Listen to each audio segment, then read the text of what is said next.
नमस्कार।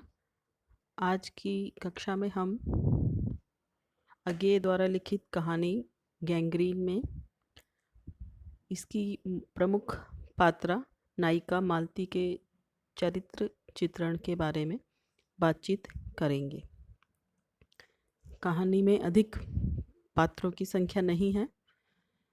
कहानी में मुख्य पात्र मालती है और पूरी कहानी उसी के इर्द गिर्द घूमती है।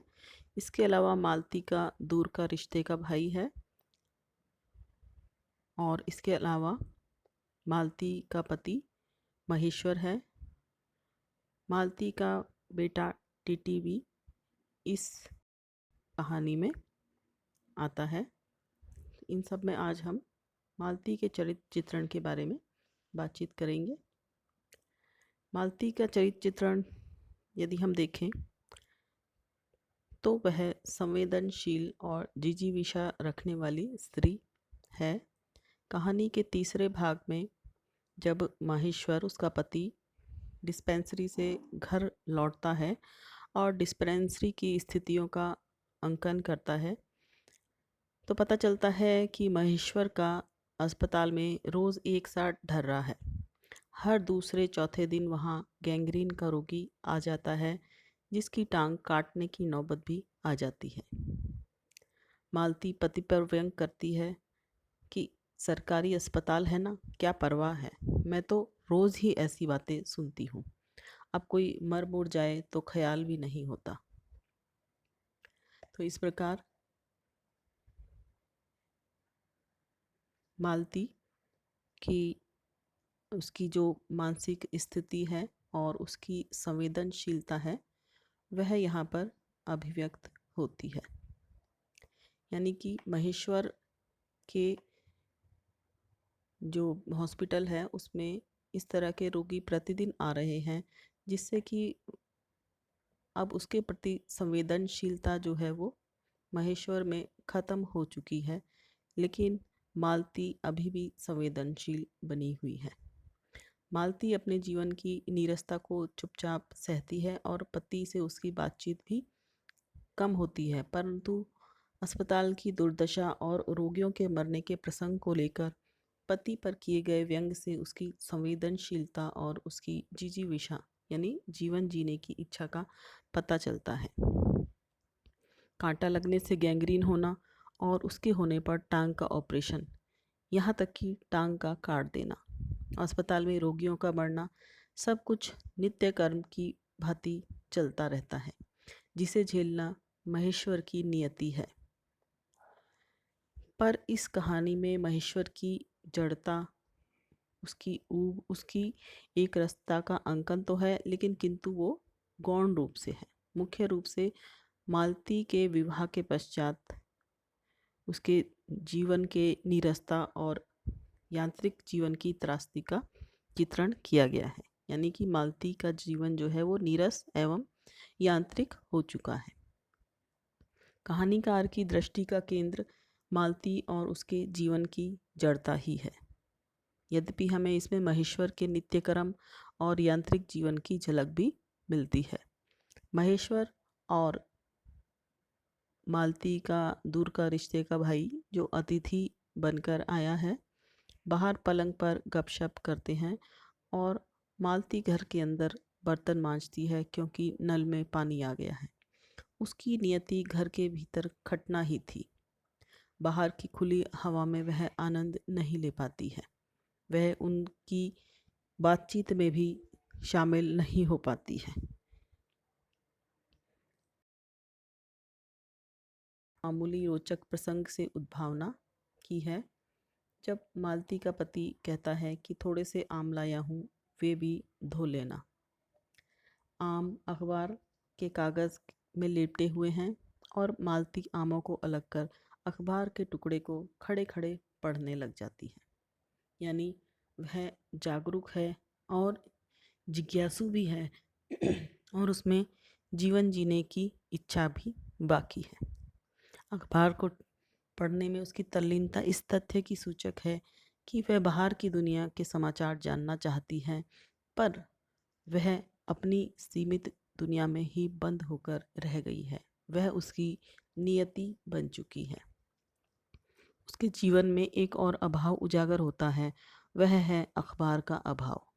अखबार उसे बाहर से दुनिया से जोड़ने का काम कर सकता है, किंतु वह उससे भी वंचित है।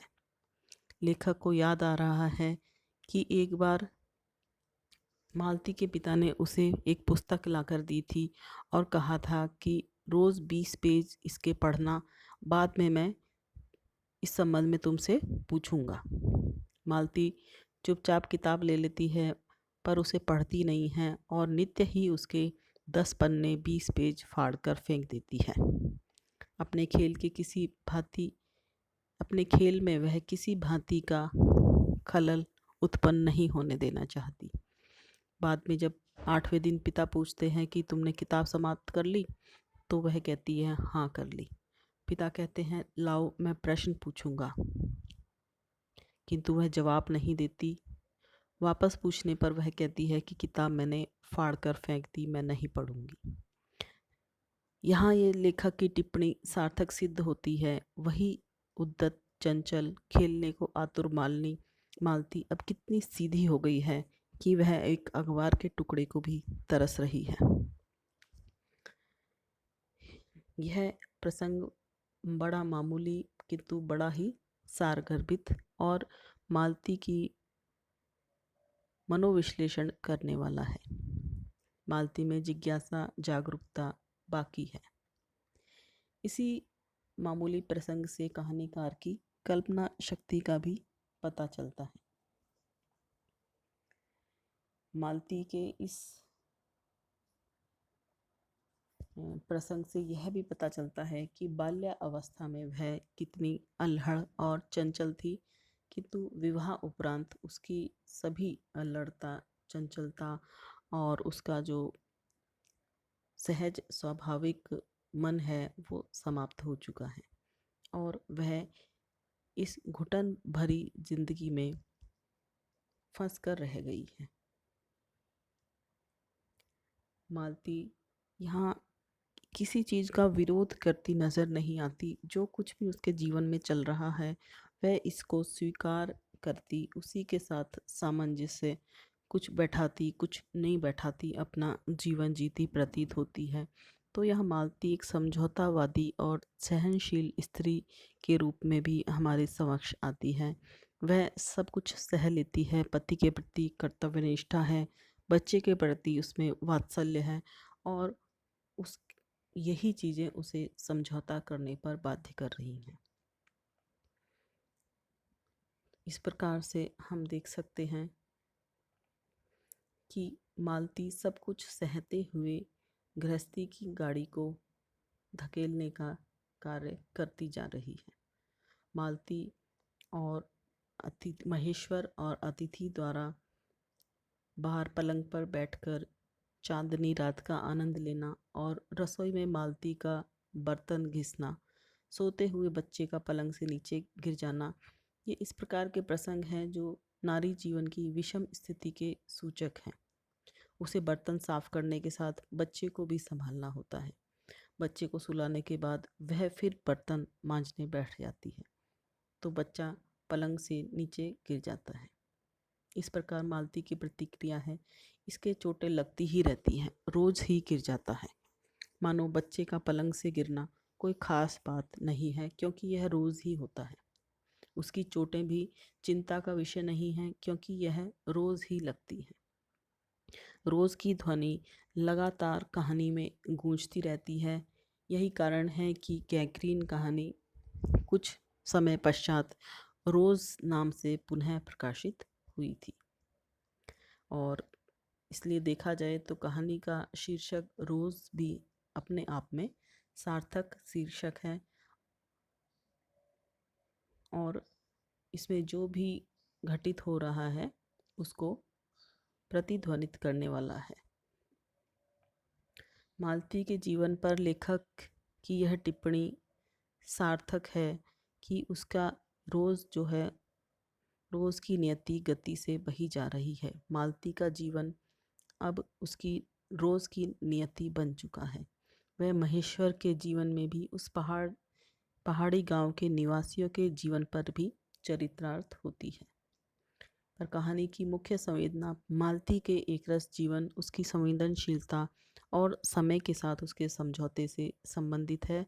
तो इस प्रकार यह जो कहानी है, यह नारी जीवन की त्रासदी को अभिव्यक्त करने वाली कहानी है।